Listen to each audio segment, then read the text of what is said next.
Бүгін біз сіздермен Canva приложениесімен қалай презентация жасауды үйренетін боламыз. Canva приложениесін қалай дұрыс қолдануды үйренетін боламыз.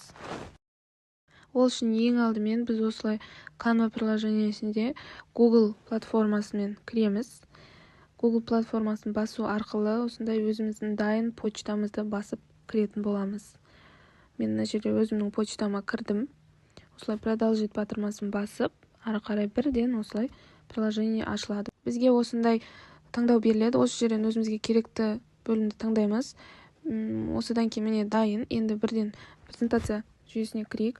Осылай презентация деген жерді басу арқылы біз кез келген өзімізге қандай пәнге керек, соны іздей аламыз. Мысалы, мен математика презентация деп осылай іздеп жатырмын. Міне неше түрлі көптеген модельдер шығып жатыр, дайын шаблондар. Бұлар бізде, мысалы, осы бір шаблонды мен таңдадым және осылай тақырыпты осылай жазып, осылай қалғанша фигураларды өзгертіп жылжытсақ болады. Презентацияны Canva приложениесі арқылы осылай тез әрі оңай түрде жасап және осылай фото батырмасын басу арқылы біз өзіміз кез келген фотоларды дайын түрде қоса аламыз. Мысалға, мен осылай математика деп іздедім. Математика саласына қатысты осылай дайын фотолар шықты. Міне осылай кез келген біреуін бастым.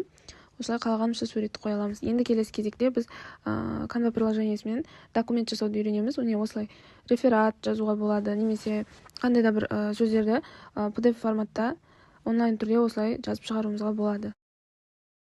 Жазып болғаннан кейін сохранить батырмасын басамыз, скачать етіледі және осылай біздің документіміз дайын, кез келген жаққа жіберуімізге рұқсат. Файлға сақтап қойсақ болады, немесе WhatsApp-қа бірден жіберсек болады.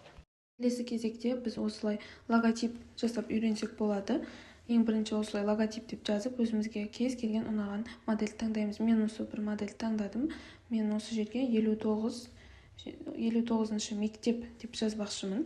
Осылай өз қалауымша цифрдың орнын жылжытып, өзіме ұнаған шрифт бойынша өзгертіп жасап жатырмын.